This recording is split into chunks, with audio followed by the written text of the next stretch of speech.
Anyway, moving swiftly on. What I want to do, I've got the great privilege really to both do a short presentation and also to moderate the session with my colleagues. And what we want to talk about and give you different examples from particularly current epochs, but also epochs from the past about how culture and the work that you do in European capitals of culture can make an impact at community level. And that's particularly relevant here because I think there's some really exciting stuff going on in Kaunas, and we'll hear a little bit about that from Evelina from the team during the discussions. But very quickly moving on, what does our experience show us? Well, in that period from 1984 onwards, when European Capital of Culture was first introduced, in many ways I think it's been the most comprehensive cultural experiment that's taken place possibly in the world really, where you've got this bidding process, you've got a 5-year build-up, and then you've got a year-long program. And the way that the project has developed, as one of the speakers said yesterday, it's moved from a cultural celebration to more of a combination of yes, that, but also a way of redesigning the city. It needs to mix heritage and innovation, of course, but what seems to have happened in the past is that those, if you like, economy-led, tourism-strong models have been most visibly successful because it's much easier to measure the impact of more tourists, increased economy, and so on and so forth. And the economic impact of delivering big events in the city has been estimated at between 8 and 10 times the amount that you invest in the first place. And you can see some more information, particularly about the Liverpool model, around that impact model on that link that I've shown you. But in my opinion, the social impact of European capitals of culture, or of cultural investment for that matter, is less understood, but arguably more important for the long-term legacy of European capital of culture. And the way I look upon it is that it's all connected, really, that the community, the economy, the people, the programming, and the passion, and if you can put all those together, you get this, if you like, this positive equation. Civic pride equals community cohesion equals economic confidence. And I think that if you invest properly in really good community programming, there's a chance to create this new, what we call a shared city narrative, and the result for the future is a more connected, engaged, and successful city. Here, for those of you who are from the city, you'll recognise one of your major estates, Šilainiai, which you'll hear about shortly. How can you deliver community programme that makes a difference in parts of the city like Šilainiai? Well, you're going to hear about that from Evelina. And I think at some level the equation or the answer lies somewhere between working in the community but also engaging the community, as that example in Liverpool shows you, to come into the city and feel that the city belongs to them. I think the mix, and I'm sure some of my colleagues will also talk about this, about community-based events and bringing people, using the power of big events, somehow that mix is crucial. So one of the concepts I've thought about as I've looked at this over the years is what people have described as beyond the peripherique. And I don't know if you know, but the peripherique is the ring road that surrounds central Paris. And the argument is that within the peripherique, Paris is beautiful, lovely, romantic, and a little bit expensive maybe. But once you go beyond the peripherique, there are these really difficult estates or banlieues where people feel very disconnected from society. And this concept of beyond the peripherique is, I think, a phenomenon particularly in bigger cities, but maybe in some ways all over Europe, because many of the old structures, the work that we used to do, the big companies have disappeared, and people don't necessarily feel that they belong anymore. And that sense of belonging is something that you can perhaps win back through programs like this. You know, there's the disengagement that results from this loss of belonging.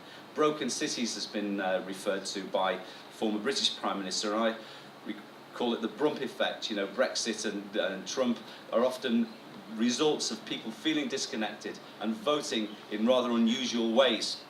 But yet, on the positive side, what you find is unlocking local passion, leads to more connected and engaged communities. And culture is actually good for your health.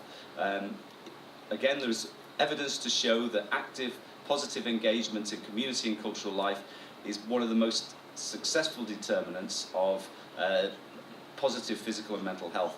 So what we need really, I think, in European capitalist culture is a need for a stronger and more joined up community programming.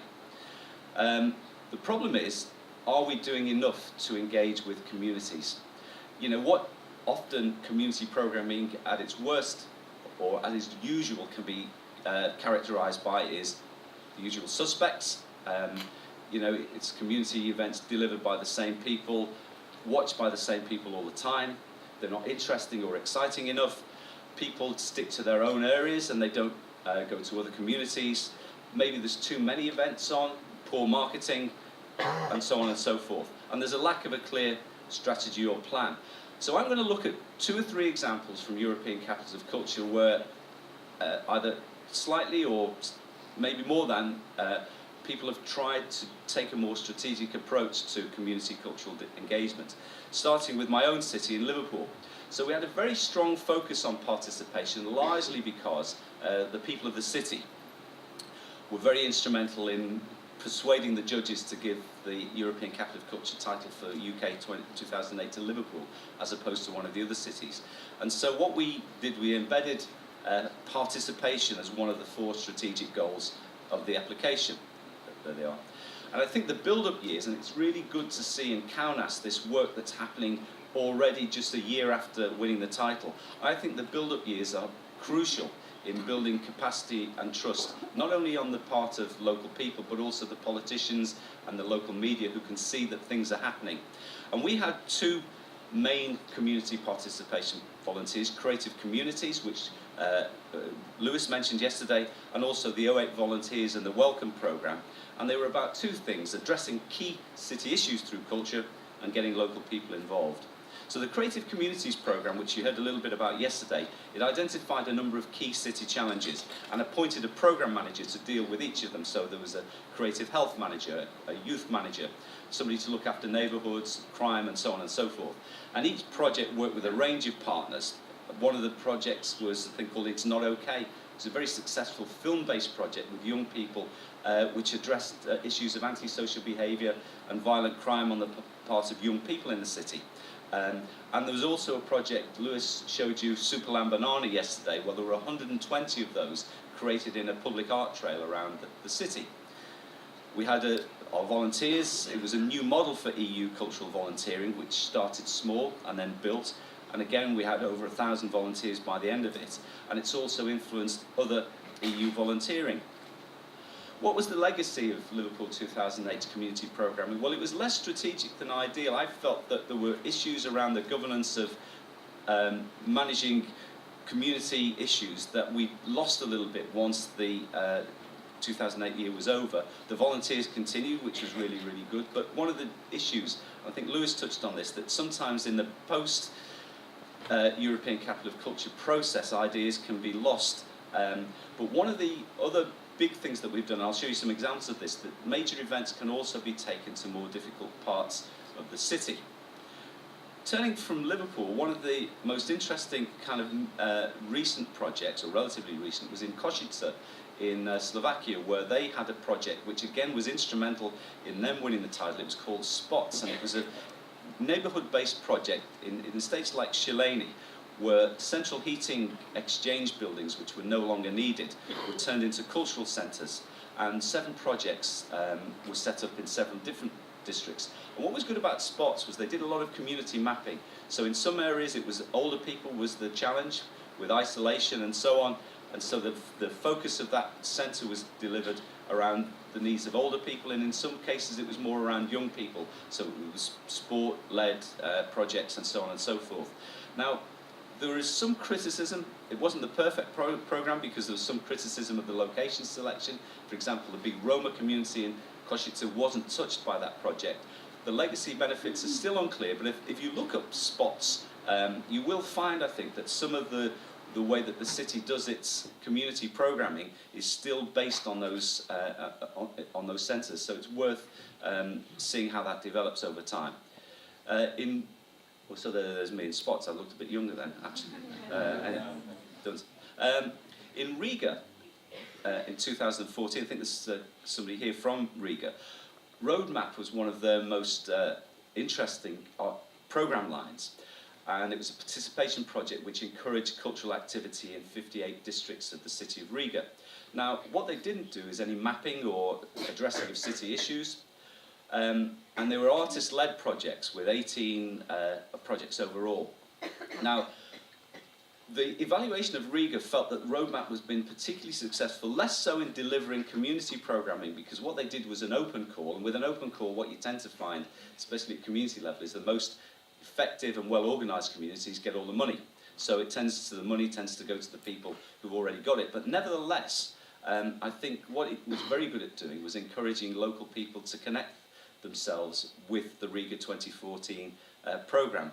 And I think the other thing is about artist-led initiatives, because sometimes what Riga's evaluation showed is that the things that artists think are important to communities aren't necessarily the things that the people in those communities want. And so that's another issue to explore around community programming. A few other examples in Stavanger, where Rolf, you heard of yesterday, one of the most successful community programs that they did, and its big legacy is a geopark built around the city centre near the Oil Museum, which is actually much more interesting than it sounds, a museum of oil.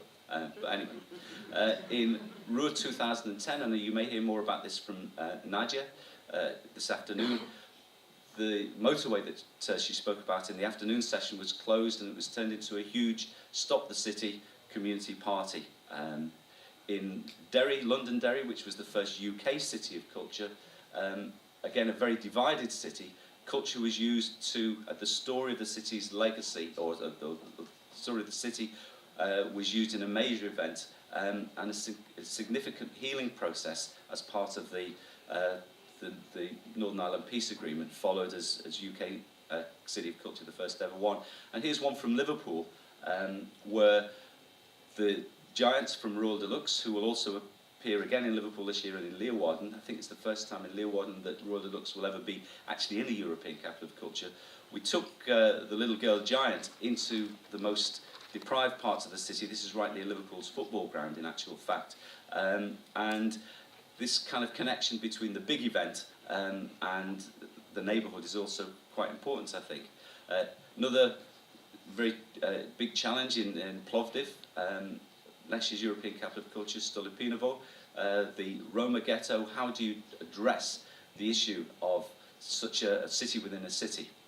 Some other examples to look for in Pilsen, or look back on Pilsen. They had a very good volunteer program, one of the most successful initial volunteer programs in Eastern Europe.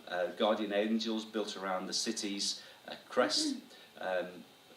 In San Sebastian, they had a very interesting idea where citizen-led selection panels evaluated ideas for projects, and the community actually decided what you or I could apply with an idea for a community project in San Sebastian, and it could easily be accepted if the community liked it. In Paphos, they did quite a good community countdown with a very low budget, a lot of community activity.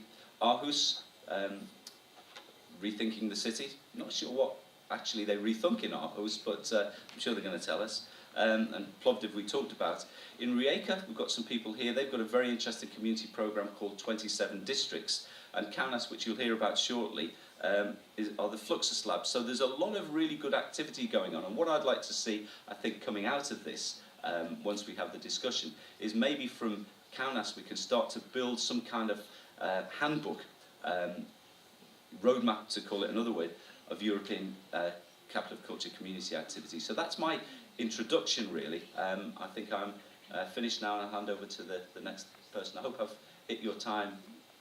It's okay. Thank you, Neil. Okay.